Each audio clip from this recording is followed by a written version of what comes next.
Si t'as suivi sur Netflix la nouvelle saison Receveur, t'as sûrement dû voir passer Amon-Ra St. Brown, receveur star des Lions de Détroit, élevé par un ancien culturiste de haut niveau. C'est un athlète qui s'est fait entraîner depuis tout petit, donc super musculaire. Amon-Ra St. Brown, il a 25 ans et c'est 1m83 pour 90 kg.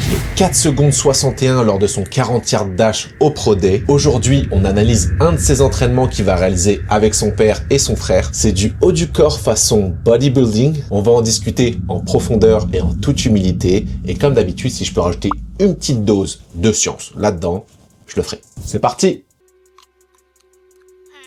Quoi de neuf, docteur?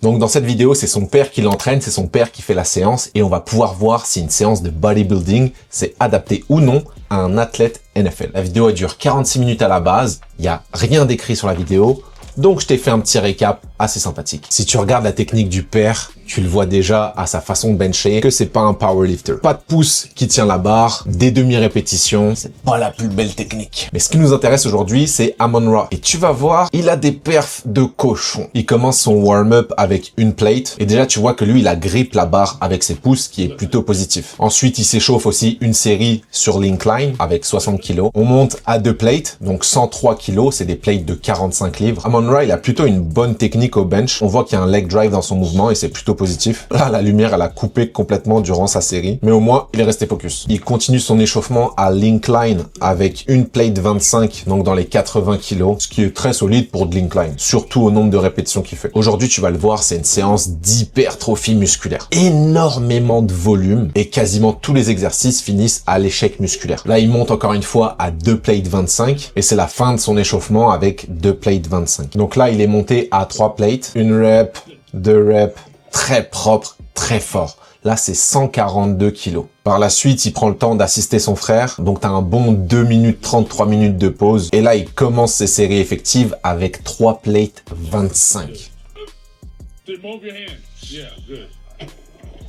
Une répétition à 3 plates 25, c'est quand même très très fort. 3 plates 25, c'est genre 160 kilos. Donc, à partir de cette là, il l'enchaîne en superset avec l'incline bench press. Toujours 80 kilos sur la barre. Et ça se voit qu'il est vraiment très fort, ce gars-là. Pour rappel, c'est un receveur de 90 kilos. Il l'enchaîne après avec max push-up. Et tu le vois dans sa façon de faire les push-up. Donc, pas d'amplitude complète au niveau des mouvements. Que son père, il l'a quand même vraiment formaté. Donc là, t'es sur une espèce de pré-fatigue avant de faire ton bench. Je comprends pas trop l'intérêt des push-ups inclus là-dedans, mais bon. Après ça, ce qu'il fait, c'est qu'il décharge la barre, il remet 2 plates 25, et vu que rendu là, il est toasté, à mon avis, il va pas en faire beaucoup.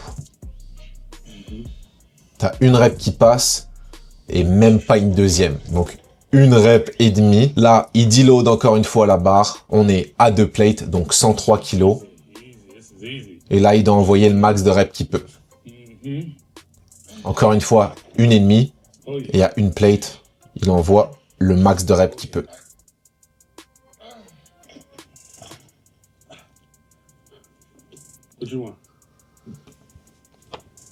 Donc 5 répétitions à l'échec. Durant cette série où il a fait une pyramide inverse, il l'a pas enchaîné avec l'incline. Au total, il a effectué 5 séries avec un style de pyramide. Donc là, ils ont terminé avec le bench et ils partent sur un exercice biceps et triceps. Pour les biceps, c'est un 21 set. Donc en gros, 7 répétitions proximales, 7 répétitions distales en bas et 7 répétitions complètes du bas vers le haut. Enchaîné ici avec triceps push down à la poulie. Donc durant la première série, il fait 12 répétitions et tu peux voir que l'amplitude, elle est pas exceptionnelle. Donc par la suite, il enchaîne avec le 21 set. Donc là, tu as les reps distales, donc du bas jusqu'à la moitié, ensuite du haut jusqu'à la moitié. Là, il le fait pas au complet pour l'instant, mais normalement, ta rep proximale vers le milieu, tu la descends quand même au milieu. Là, il fait vraiment une demi vers le haut. C'est pas super l'exécution. Donc là, il enchaîne sa deuxième série. Et on est ici sur seulement 9 répétitions. Donc tu as tes répétitions distales en bas.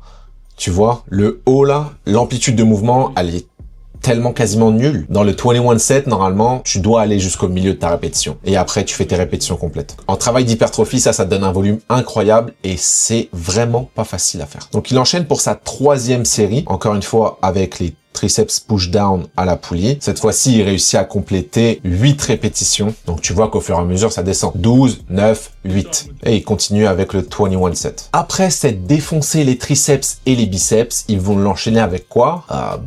Des biceps et des triceps. Il commence par une barre au front, donc triceps extension, ce qu'on appelle ici skull crusher, et il l'enchaîne avec un biceps curl à la barre Z. 4 séries au total, à chaque fois, il incrémente le poids de plus en plus lourd, et tu vas le voir, le nombre de répétitions diminue au fur et à mesure. Donc premier exercice, barre au front, le skull crusher. On est ici à 30 kg, et tu vois encore une fois que l'amplitude de mouvement est vraiment pas complète. T'as pas une extension du coude jusqu'au bout, mais bien des demi-répétitions. Par la suite, t'as ton biceps curl. Tu vois, t'as encore une flexion de coude et surtout, en fait, une extension de coude qui est pas complète. Et là, t'as 8 répétitions avec le biceps curl. Par la suite, il monte à 50 kg. Tu vois bien qu'il y a ses fesses qui montent à chaque fois. 7 répétitions ici et il enchaîne avec 6 répétitions au biceps curl. Donc, tu vois, il a perdu déjà 2 répétitions. Et c'est normal, il a augmenté le poids. Il a encore augmenté le poids cette fois-ci. Il a rajouté un total de 10 kg. Donc, on est sur un bon 60 kg ici. Toujours les fesses qui lèvent. T'as une action quand même des lats là, donc du grand dorsal, parce que c'est pas juste une extension de triceps, mais il va vraiment limite tendre ses bras vers l'arrière pour revenir. Donc là, il est rendu à 5 répétitions, et encore une fois, 5 répétitions sur le biceps curl ici. Il finit avec une 4e série, sur laquelle, encore une fois, il fait 5 répétitions de barre au front, et tu vois que les fesses lèvent de plus en plus, et il enchaîne encore une fois avec les biceps. Toujours 5 répétitions ici, forcément,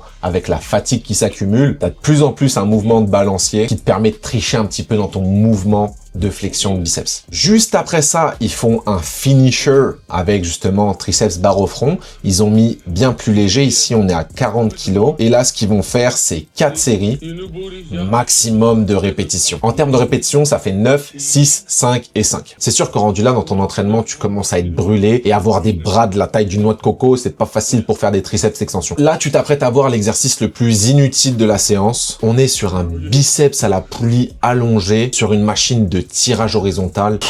Autant le faire debout, ça sert vraiment strictement à rien. Donc là, au total, tu vas avoir 2 séries, il va réaliser 13 répétitions, puis 10 répétitions, mais c'est vraiment l'exercice le plus useless de toute cette séance. T'as aucune amplitude de mouvement, c'est ultra contraignant de se positionner pour réaliser cet exercice. Bref, ça, vous pouvez le dropper à la poubelle. Par la suite, on va passer sur les épaules et après, tu vas voir les trapèzes. Là, on est sur un fly. Donc, typiquement ici, si tu le tires devant 45 degrés, tu travailles deltoïde antérieur et le deltoïde aussi médian. Sauf que là, l'angulation qu'ils choisissent, c'est supposé travailler le deltoïde postérieur. Sauf que si tu veux travailler le deltoïde postérieur, faut que tu t'inclines bien plus vers l'avant, oriente tes pouces vers le ciel et viens réaliser le même exercice. Ce sera beaucoup plus efficace. Là, ça sert pas à grand chose. Donc, si tu veux travailler du deltoïde postérieur, incline-toi vraiment beaucoup plus. Ici, hypertrophie à 200%, on a 4 séries, 12 répétitions. Et encore une fois, si t'inclines pas ton buste, l'amplitude de mouvement est super réduite.